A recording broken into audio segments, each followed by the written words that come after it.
अध्याय 8 काल, क्रिया एवं कारक। संज्ञा या सर्वनाम की जिस पद पर क्रिया का प्रभाव पड़ता है उसे डैश कारक कहते हैं, उसे कर्म कारक कहते हैं। ग्रामर बुक रेफर करेंगे। कर्म कारक को वाक्य में जिस संज्ञा या सर्वनाम शब्द पर क्रिया का फल पड़ता है वह कर्म कारक कहलाता है। उर्मिला करीना को समझाती है तो करीना को। माधुरी ने चादर को झड़काया, चादर को क्या कर्म किया? करीना को समझाया और चादर को झड़काया। इन वाक्यों में करीना और चादर कर्म कारक है, इनके साथ को उपसर्ग लगा है। इन वाक्यों में क्रिया का फल इन दोनों संज्ञाओं पर पड़ता है, इसलिए ये कर्म कारक है। काल के मुख्य रूप से कितने भेद होते हैं? 3 होते हैं। वर्तमान काल, भूतकाल, भविष्यत काल। दिए गए वाक्य के रेखांकित पदों में कौन सा कारक है? किताब मेज पर रखिए, पर आ गया तो यह अधिकरण हो गया, अधिकरण कारक।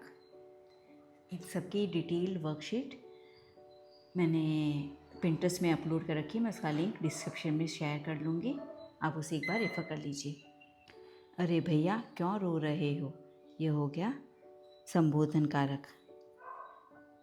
लक्ष्मीबाई ने तलवार से दुश्मन का कंधा काट दिया।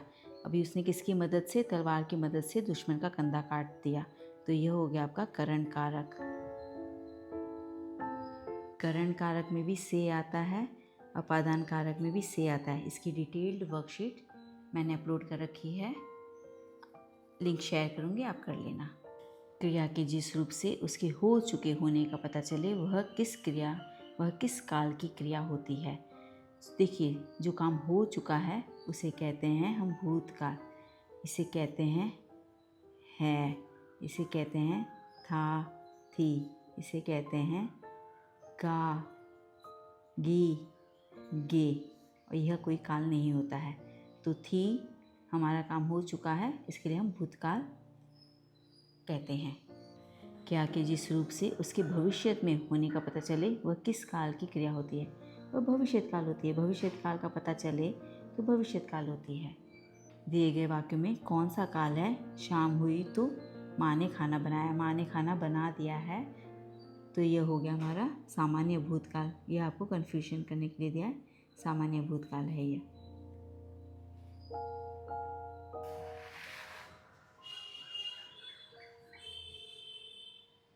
इस कार्यक्रम के बाद प्रधानाचार्य का भाषण होगा। देखो, गा होगा तो यह हो गया भविष्यत काल। जैसे कि हमने यहाँ बताया, भविष्यत काल में गा, गी, के। भाषण होगा, गा है तो भविष्यत काल, अभी चल नहीं रहा है और ख़त्म भी नहीं हो चुका है, तो यह है भविष्यत काल, होगा। डैश में एक क्रिया का पूरा होना दूसरी क्रिया पर निर्भर होता है, उसे हेतुमत भूतकाल कहते हैं। आइए हम इसके बारे में जानते हैं। हेतुमत भूतकाल, क्रिया के जिस रूप से उसके भूतकाल में किसी कारणवश पूरा न हो सकने का पता चले उसे हेतुमत भूतकाल कहते हैं। यदि रुपए होते तो मैं कंप्यूटर खरीद लेती, यदि तैयारी की होती तो वह अच्छे अंक पा लेता। यह वाक्य इस पर निर्भर करता है, दोनों एक दूसरे से इंटर रिलेटेड हैं। इन वाक्यों की एक क्रिया दूसरी क्रिया पर निर्भर है, यह क्रिया दूसरी क्रिया पर निर्भर है। यदि पहली क्रियाएं भूतकाल में होती है तो दूसरी भी हो जाती है। यह हेतुमत भूतकाल की क्रियाएं होती हैं। ये एक्सरसाइज में हम जानेंगे, यदि मेहनत की होती तो अच्छे अंक आ जाते, यह भी हेतुमत भूतकाल क्रिया है। प्रश्न 12 करेंगे।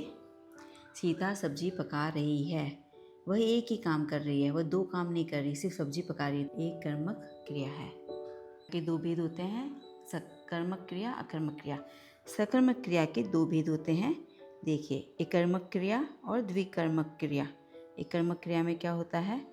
जयशंकर ने जूते पहने, महादेवी ने कहानी सुनाई, इसमें है ना एक ही कर्म होता है, इसमें 2 कर्म नहीं होते, एक ही कर्म होता है। और द्विकर्मक क्रिया में क्या होता है? जिसमें सकर्मक क्रिया के 2 कर्म होते हैं, उसे द्विकर्मक क्रिया। तान्या ने राहुल को रसगुल्ले दिए, मालविका ने पृथ्वीराज को गिटार पकड़ाई। इस वाक्यों में रसगुल्ला और गिटार मुख्य कर्म है तथा राहुल और पृथ्वीराज गौण कर्म है, इसलिए यह द्विकर्मक क्रियाएं कहलाती है। अध्याय में देखेंगे, हरि ने अपनी बहन को पढ़ाया। तो हरि और अपनी बहन दोनों द्विकर्मक क्रियाएं हो गई। पौधा बहुत जल्दी बढ़ रहा है, यह अकर्मक क्रिया हो गई। अकर्मक क्रिया किसे कहते हैं?